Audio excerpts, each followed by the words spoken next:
30% కమిషన్లు తింటున్నారు మా ఎమ్మెల్యేలు అని చెప్పిన ముఖ్యమంత్రికి మూతి పగిలేటట్టు తీర్మానం అతి త్వరలో వచ్చే అసెంబ్లీ ఎన్నికలు జరగబోతా ఉంది.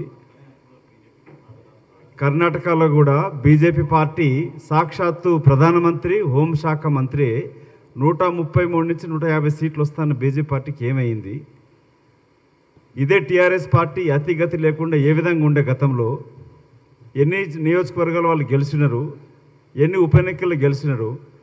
తెలంగాణ ఇచ్చేపటికే గులాబీ పార్టీ నాయకులు మోజంజాం మార్కెట్లో గులాబులు అమ్ముకునే చంద్రశేఖరరావు కుటుంబం తెలంగాణ కాంగ్రెస్ పార్టీ ఏర్పాటు చేసింది కాబట్టి అధికారానికి వచ్చి అందరాలెక్కి మాట్లాడుతూ ఉన్నాడు.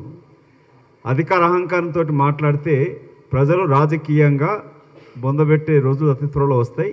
ఆఖరిగా చెప్పాలంటే కాళోజీ గారు చెప్పిన మాట ఒకసారి కల్వకుంట్ల కుటుంబానికి చంద్రశేఖర్ గుర్తు చేయాల్సిన అవసరం ఉన్నది.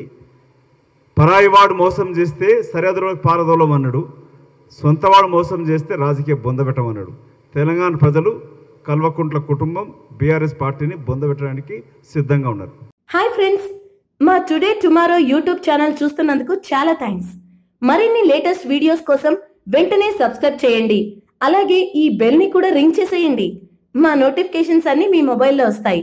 అలాగే మా వీడియోస్ మీకు నచ్చితే లైక్ చేయండి, షేర్ చేయండి, నచ్చకపోతే కామెంట్ చేయండి.